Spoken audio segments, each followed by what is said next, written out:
নারীরা শান্তিপ্রিয়, উচ্ছৃঙ্খলতা পছন্দ করে না বলে জামাতকে বেছে নেয়, বলছেন তাহের। আমরা লেজ ধরে টান দেব না, কান ধরে টান দেব, বলছেন জামায়াতের আমির। বিএনপি জানে কিভাবে দুর্নীতির লাগাম টেনে ধরতে হয়, বলছেন তারেক রহমান। জানাবো বিএনপি এত খারাপ হলে মন্ত্রিত্ব ছাড়েননি কেন, জামায়াতকে তারেক রহমান। এবং সর্বশেষ জানাবো ইসি সানাউল্লাহ এখনও 4 শতাধিক পিস্তল হারানো আছে, যা দুশ্চিন্তার কারণ। দর্শক শুনছিলেন সংবাদ শিরোনাম, এবার জানিয়ে দিব বিস্তারিত সংবাদ। তবে তার আগে অনুরোধ থাকবে ভিডিওটিতে একটি লাইক দিন এবং ভিডিও সম্পর্কে আপনাদের গুরুত্বপূর্ণ মতামত কমেন্ট করে জানিয়ে দিন। নারীরা শান্তিপ্রিয়, উচ্ছৃঙ্খলতা পছন্দ করে না বলেই জামাতকে বেছে নেয়, বলছেন তাহের। নারীরা শান্তিপ্রিয় এবং উচ্ছৃঙ্খলতা পছন্দ করে না বলেই দল হিসেবে তারা জামায়াতে ইসলামকে বেছে নেন বলে মন্তব্য করেছেন দলটির নায়েবে আমির সৈয়দ আব্দুল্লাহ মোহাম্মদ তাহের। জামায়াতের এই নায়েবে আমির বলেন, দেশে জামায়াতের নারী সমর্থক বেশি হওয়ায় তাদের ভোটও বেশি। নারীরা শান্তিপ্রিয় এবং তারা উচ্ছৃঙ্খলতা পছন্দ করে না বলে জামায়াতকে বেছে নেয়। জামায়াতের এই শীর্ষ নেতা বলেন, সারা দেশে আমাদের নারী কর্মীদের সক্রিয়তা দেখে প্রতিপক্ষরা ভীত হয়ে পড়েছে। মহিলাদের কর্মকাণ্ড প্রতিপক্ষের প্রচারণাকে ছাড়িয়ে যাচ্ছে দেখেই এই আক্রমণ চালানো হচ্ছে। আমরা লেজ ধরে টান দেব না, কান ধরে টান দেব, বলছেন জামায়াতের আমির। রাজনীতির জায়গা স্বচ্ছ হলে গোটা সমাজ স্বচ্ছ হয়ে যাবে মন্তব্য করে জামায়াত ইসলামের আমির শফিকুর রহমান বলেছেন, মাথা যদি ঠিক থাকে গোটা শরীর ঠিক হয়ে যাবে, তখন আর কেউ দুঃসাহসে দেখাবে না দুর্নীতি করার, অন্য কোনো অপরাধ করার। আমরা লেজ ধরে টান দেব না, আমরা কান ধরে টান দেব ইনশাল্লাহ।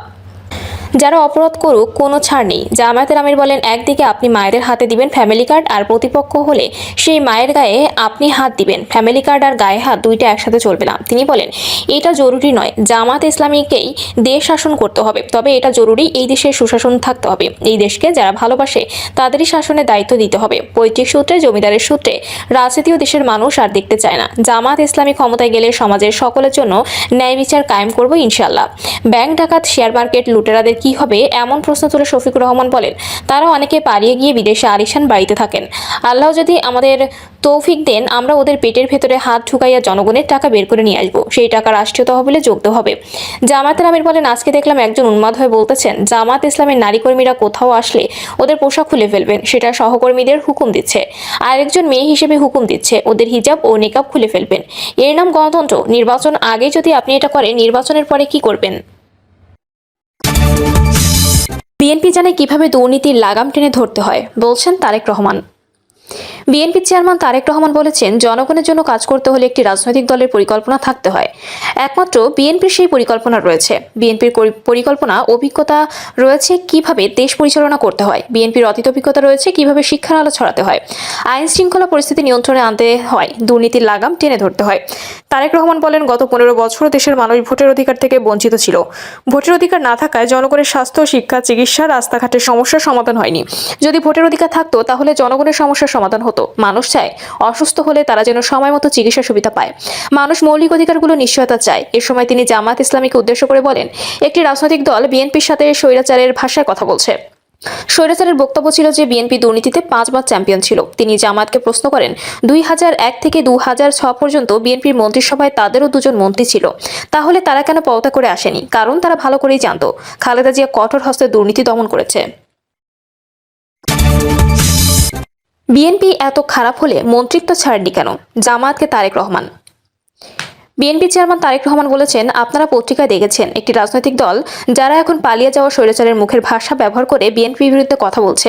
তাদের দাবি বিএনপি নাকি দুর্নীতিতে চ্যাম্পিয়ন ছিল। আমার প্রশ্ন হলো, 2001 থেকে 2006 সাল পর্যন্ত বিএনপি সরকারের ওই দলটিরও তো 2 জন সদস্য ছিলেন। বিএনপি যদি এতই খারাপ হতো তবে তারা কেন তখন পদত্যাগ করে চলে আসেনি? বক্তব্যের মাঝপথে তারেক রহমান ময়মনসিংহ বিভাগের 24টি সংসদীয় আসনে ধানের শীষের প্রার্থীদের মধ্যে মঞ্চে দাঁড় করিয়ে এলাকাবাসীর সঙ্গে পরিচয় করিয়ে দেন। 4টা 26 মিনিটে উপস্থিত জনতাকে সালাম জানিয়ে বক্তব্য শুরু করেন এবং 4টা 52 মিনিটে ধানের শীষের পক্ষে ভোট চেয়ে বক্তব্য শেষ করেন।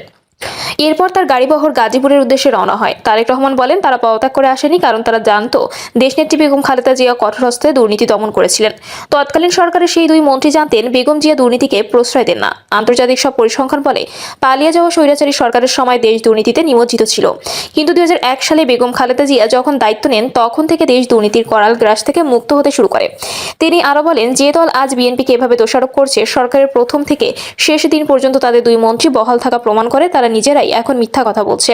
নেতাকর্মীদের উদ্দেশ্যে তারেক রহমান বলেন, ভোটের দিন তাহাজ্জুদের নামাজ পড়ে সবাইকে নিয়ে কেন্দ্রে গিয়ে ফজরের নামাজ আদায় করবেন, এরপর লাইনে দাঁড়িয়ে যাবেন। ভোট দিয়ে শুধু চলে আসলেই হবে না, ভোটের ফলাফল কড়াই গণ্ডায় বুঝে নিতে হবে, যাতে কেউ আমাদের ভোট লুট করতে না পারে। আগামী 12 তারিখ ধানের শীষ প্রতীকে ভোট দেওয়ার আহ্বান জানিয়ে তিনি বলেন, ভোটের পর আপনাদের সঙ্গে আবার দেখা হবে খাল খনন কর্মসূচিতে। সবাই কোদাল নিয়ে আসবেন, সেদিন আমিও থাকবো। এর আগে স্লোগানে তাকে স্বাগত জানান স্থানীয় নেতাকর্মীরা। এ সময় তারা তারেক রহমানের আগমন শুভেচ্ছায় স্বাগতম এবং আগামী দিনের প্রধানমন্ত্রী তারেক রহমান বলে স্লোগান দিতে থাকেন। ময়মনসিংহের পক্ষ থেকে তাকে লাল গোলাপের শুভেচ্ছা জানানো হয়। তারেক রহমানের মঞ্চে ওঠার পর তার কাছে ময়মনসিংহের তারাকান্দাকে পৌরসভায় রূপান্তরের দাবি জানান স্থানীয় নেতারা। তারেক রহমানের মঞ্চে ওঠার আগে ময়মনসিংহ বিভাগের 24টি আসনে ধানের শীষের প্রার্থীরা বক্তব্য রাখেন। প্রার্থীদের মধ্যে বক্তব্য রাখেন ইকবাল হোসেন, সুলতান আহমেদ বাবু, মোতায়েন হোসেন বাবু, মাহমুদুল হক সহ আরো অনেকে। বক্তব্যের প্রার্থীরা নিজেদের মধ্যকার দ্বিধাদ্বন্দ্ব ভুলে ঐক্যবদ্ধ হয়ে ধানের শীষের বিজয় নিশ্চিত করতে দলীয় নেতাকর্মীদের প্রতি আহ্বান জানান। তারা স্লোগান দেন, নৌকা গেছে ভারতে, ধানের শীষ গতিতে। লুৎফুজ্জামান বাবর বলেন, আমরা ময়মনসিংহ বিভাগের 24টি আসন তারেক রহমানকে উপহার দিতে চাই এবং আগামী দিনে তাকেই প্রধানমন্ত্রী হিসেবে দেখতে চাই। সরেজমিনে দেখা গেছে সমাবেশে আসা নেতাকর্মীদের একটি বড় অংশ ছিলেন মধ্যবয়সী। তারা স্মৃতিচারণ করে বলেন, এই মাঠে তারা এর আগে সদ্য প্রয়াত বেগম খালেদা জিয়ার সমাবেশে অংশ নিয়েছিলেন। ইসি সানাউল্লাহ, এখনো 4 শতাধিক পিস্তল হারানো আছে, দা দুশ্চিন্তার কারণ। নির্বাচন commissioner brigadier general Abul Fazal Mohammad Sanaullah বলেছেন, হারানো ও অবৈধ অস্ত্র উদ্ধারের ব্যাপারে বিশেষ অভিযান চলমান রাখতে হবে। আমাদের এখনো 4 শতাধিক পিস্তল হারানো আছে, এটা দুশ্চিন্তার কারণ। আবার স্বস্তিরও কারণ আছে। 13 ডিসেম্বর থেকে ডেভিল হান্ট ফেজ 2 শুরুর পর 5 শতাধিক অস্ত্র উদ্ধার হয়েছে। তিনি আরো বলেন, আনসার বাহিনীকে বলবো, কোনো ভুয়া লোক যেন আনসারের ড্রেস পরে দাঁড়াতে না পারে, কারণ গত নির্বাচনগুলোতে এটিই বড় চ্যালেঞ্জ ছিল। প্রশাসনকে উদ্দেশ্য করে ইসি আরো বলেন, চেক পয়েন্ট অপারেশন র্যান্ডমলি করতে হবে, যেন কেউ এক জায়গা থেকে অন্য জায়গায় যেতে নিরাপদ বোধ না করে। এই সময় তিনি ত্রয়োদশ জাতীয় সংসদ নির্বাচন সুষ্ঠু, নিরপেক্ষ, সংঘাত মুক্ত করতে বিভিন্ন বিষয়ে গুরুত্বপূর্ণ দিক নির্দেশনা দেন।